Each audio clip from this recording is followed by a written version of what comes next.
fact, the Supreme Court has looked today into allegations that reporting by some media of the Tablighi Jamaat was used to demonize and blame the entire Muslim community. That was the allegation which was made. It came up in the Supreme Court today. The Supreme Court said that it isn't satisfied with the centre's affidavit, and it says that it should consider setting up a regulatory mechanism to deal with such content in the media. The big question: can a government-appointed regulatory body end media hate? What about independent media oversight, which several of us in the media believe is the way forward? But the hard question needs to be asked: has that worked? So the Supreme Court told the centre, come up with a regulatory regime for electronic media. The Supreme Court was unhappy with the government's affidavit. The Chief Justice told the centre, if no regime exists, create one. The Chief Justice told the centre, do not drive us to hand it over to a private agency. Your affidavit does not say what action has been taken to regulate. The Supreme Court has directed the centre to file a fresh affidavit on action which is being taken on a regulatory mechanism. The Supreme Court was hearing petitions seeking action against a section of the electronic media for spreading hatred over the Tablighi Jamaat meet in Delhi. Remember, that was something which resulted in a spike in COVID cases. At least that was the allegation which was made. How that was reported, the hate that took place, is what the Supreme Court is looking at. This comes up in about 3 weeks from now again in the court. Joining us now, Jawahar Sarkar, former CEO of Prasar Bharati, Desh Ratan Nigam, joins us as well. Javed Ansari, the senior editor, with us. We are also joined by Dr. S.Y. Qureshi, who was the former Director General of Doordarshan. Mr. Sarkar, let me come to you first. In the media, whether it's the electronic media or elsewhere, there's always been this desperate urge for self-regulation, and there are various bodies which attempt to do that. Is it perhaps time to recognize that there would be constituent members of these various groups who will blatantly flout the rules and believe that they can get away with it because the punishments are not enough? You see, there is a law in position, and I don't know why the reply is not being prepared accordingly. First of all, as Mr. Qureshi will bear me out, there is an EMMC, Electronic Media Monitoring Center, that looks into every program of some 500 to 700 channels. There's a monitoring going on, number one. Number two, if there's anything offensive, that EMMC can be authorized to sort of report about it. We need a bit of coordination between the NBSA, that's it, News Broadcasters Standards Association. As a body, one cannot complain because it has Justice Sikri at the head and there are reputed people on it. Question is, there's a saying that it waits for hints before taking action. Now, this sort of thing can be guarded against can be taken care by going in for proper restructuring of the body. Personally, I am doubtful about this government going in for regulation, because another area of human freedom, human expression would be curbed. The Supreme Court is perfectly correct in saying that you must come up and regulate. But what we have not noticed is that in the interim period between the 8th October hearing and the 17th November hearing, they have already gone in for empowering themselves to control online films, online news. They had mentioned in the last hearing that online is a bigger threat than TV. And the judge had sort of not agreed.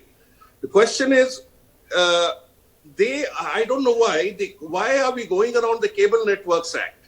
There's an amendment of the Cable Networks Act introduced in January this year that adds on to from cable to DTH to IPTV to hits to everything. Okay. Right? So the legislation exists, is what you're saying. You have the powers, but I would still urge that that a self-regulatory body under some sort of supervision, oversight, is a better option than a regulatory body under this government. Would you agree, Mr. Ansari, that the last thing that an independent media needs is a government regulator saying this is okay and this isn't? Well, certainly that's not that's the last thing, and the last thing that we need is to wantonly abuse the rights that we've been given and therefore invite trouble for ourselves. If this day dawns upon us, if this situation dawns upon us that there is a government appointed regulatory body, we will have nobody else but ourselves to blame. Because while we have, I do believe that freedom of expression is sacrosanct, but equally I believe that it comes with responsibility. It is not a free for all. It doesn't give me the right as a journalist to abuse, stigmatize, accuse, defame an entire people, an entire community, or to create enmity and hatred amongst communities. I'm sorry to say this, and I have now close to 40 years in this profession, that some of us have not discharged our duties or conducted ourselves in a manner that we ought to have. And now that we have this threat looming over ourselves, we have nobody but ourselves to blame. There are honorable exceptions, there are many exceptions, but some of those who flout this do it with great abandon because they feel that there is nothing to fear and that they will not be held accountable. There has to be some form of accountability. What that form and shape would be, the best would be that if we do it ourselves. But if we don't do it, and if somebody else steps in, then we have nobody else but ourselves to blame. Deshrata Nigam, that really is the problem, and I'll say it more directly. The advent of the worst form of yellow and tabloid journalism in our country. Journalism that allows people to demonize, to hate, to suspect people without any evidence, to caricature people in the worst possible manner with the belief that, look, we'll get away with it. Who is to decide what is right and what is acceptable and what is unacceptable? Vishnu, let me be very clear on the subject that there are a lot of channels where they have their own positives and negatives. And I go for content rather than style. Some people say the same thing with a straight face and a smile. Others, say it high decibels. Hindus have been demonized in the past in rape cases. And I was reading a story, investigative story on Al Jazeera, which is from a Muslim country. And they said exactly the same thing about Tablighi Jamaat being super spreaders. And it was a very castigating report. And then the issue would arise when the world is a global village and the foreign media, you can't control the foreign media, and that is viewed in India, and then you have a domestic media where you're trying to control. So issue is, I remember doing programs on your channel about in 2018, early part of 2018 when this issue had come, and there was a unanimous opinion about self-regulation. Even the Supreme Court was of the view that we will not interfere. So Tablighi Jamaat is just a symbol. It is not about Tablighi Jamaat. It is about demonizing communities, and I have seen both Hindus and Muslims, and in fact the Sikh communities. There was a time But sir, the Supreme Court today said that they're not satisfied with the response of the centre on these very serious allegations of the Tablighi Jamaat being treated in a particular manner by the media. That is and why that this was an effort at demonizing an entire community, Muslims in India, on the basis of the Tablighi Jamaat being used as an example, right? See, so therefore, let me finish, Vishnu. Let me finish. Tablighi Jamaat is, symbolizes a kind of a trend. It is not about Muslims or Tablighi Jamaat. As I said, Hindus were also demonized. So when the regulation comes, it will not be about Hindus or Muslims. Let us be very clear. But the example is about this, sir, and obviously it applies to all faiths. But we are talking about this case as an example of poor journalism. No, I am saying because the Tablighi Jamaats had gone to the Supreme Court.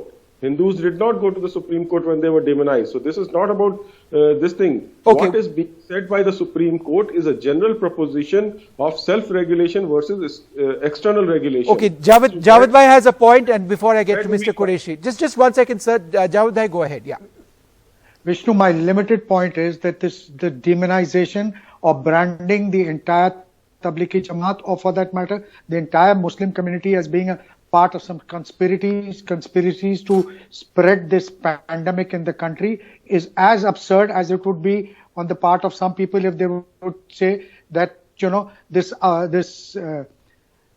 manner in which we've thrown caution to the winds prior to Diwali and during Diwali is also a part of a conspiracy. It would be sheer madness. Just as this was madness, even that was unfounded. And some media channels, I'm sorry to say, took a very conscious decision to pursue that line. Mr. Qureshi, why are we hedging around the fact that a lot of high decibel channels across languages in our country tilt towards a certain brand of journalism because they believe that it is that brand of journalism which will bring them ratings?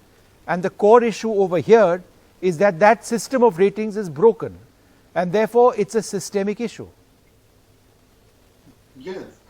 Vishnu, I would like to also mention that besides being DG of Doordarshan once upon a time, I was also member of NBSA for 7 years. So I know how exactly it works. And I have been saying that the media is so powerful and any powerful institution must be regulated. Now, what are the possible regulations? One is government, which is a certain no-no. The other is self-regulation, which is very idealistic and it's only possible in theory. The third is independent regulation, which is possible. And NBSA, incidentally, is the fourth model which has accidentally got born. And why I call it the fourth model? Because it is a self-regulator come independent regulator. It is self-regulator in the sense that it is a creation of News Broadcasters Association, NBA. It is a baby of NBA. So it is a self-regulator. And it is an independent regulator because when they approached Justice J.S. Verma, the legendary J.S. Verma, he made it very clear that he will come in as chairman only if they promise that there will be no interference. And I am witness to the fact that for 7 years there was no interference whatsoever. One attempt was made because some of our judgments were going against them, and this whole body wanted to meet us basically to reprimand us for giving hostile judgment. And we made it clear that if you want to dictate what kind of judgments you want, so please, we are packing up, we are going. So they backed down. No. This is not what we mean. They let it be independent. Now its composition, unlike the press council, its composition is also very good. There are 4 independent members. I was one of them. And there are 4 editors, so they bring in the media perspective. And with a judge of the Supreme Court chairing it, it's doing its job very well. What is its limitation? Number one, all we could do was a fine of 1 lakh. Yeah. And more than that fine of 1 lakh, they were scared of the penalty of having to broadcast an apology at prime time and repeatedly. That is what they hated. But that was the fear we were able to put into them. Now, one limitation was that our discipline was confined only to the members. Yes. The rogue members and who were the ones we are talking about, if our judgment was going against them, they would leave the association. Exactly. They would form their own one. Now, and then they would do whatever they wanted, and they continue to do that. Exactly. So that is where we have been suggesting that is where the government can come in to facilitate, to empower the NBSA. This is a very beautiful model in principle. And how can it empower one? Okay. All right. So one moment, Dr. Qureshi, I just want to, because I'm running short on time, we'll also go across to Geeta Luthra, the senior advocate who joins us. Is there a problem of a lack of rules in this country which can actually result in action being taken against hate in the electronic media or in the media? Or is it about the rules existing but people believing that they can get away by breaking the rules? See, I think the law is sufficiently in place. See, originally intermediaries were not completely protected. Then we saw that intermediaries were getting into trouble, that Bazi.com case and other cases, and then the law was amended, Section 79 of the IT Act. Now, in that sense, there is a watchdog and the court, there are rules which say that within 36 hours, there are parameters, there are words which and then you have to take the language of your portal.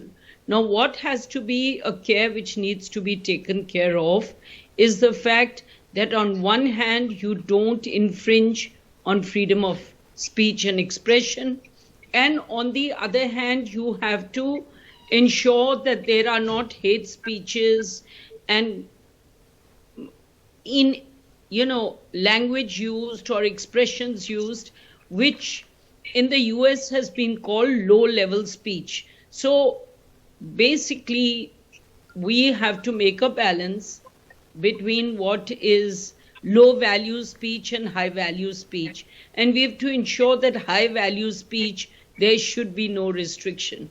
Now, according to me, to some extent, if media itself doesn't control itself, which should be the way to go, then the courts should lay down certain guidelines. I don't think we can ask the government to be doing it. Necessarily, they could, but they have toothless bodies which are not doing anything. Right. And at the same time, you don't want there to be an overreach. The chance of overreach by government is very high. Okay, ma'am. One sec. Deshratan Nigam had a point. Yes. See, let me tell you, I generally am not in favor of the courts laying down the guidelines. This is a very important public issue, whether there should be an internal mechanism, self-regulation, or the external control. This should be discussed in Parliament. Let the Parliament decide it. Then you will have its acceptance, and the people will, actually accept it. Even the channels will fall in line. Those who do not, follow the guidelines which already exist. So this is a legislative function, or at best executive function, not a judicial function. So I think Supreme Court should, request the Parliament to take this issue and discuss it threadbare as and when the Parliament meets. But to have that kind of a say that I will give it to an external agency to monitor it, that would be entering the legislative domain. And I don't agree to that. All right. I'd like to thank all of you very much for joining us this evening. It's a huge issue on media independence versus what the government can or should do, perhaps not do, because that's not what an ideal step forward is. But at a time when there is blatant hate on our media, on our electronic media, certain hard questions need to be answered. Who is going to regulate? Are the independent regulators strong enough? Should the government have a role? And should there be bigger fines? Should there be a value, perhaps by advertisers, on quality content versus low-level content? Who decides that?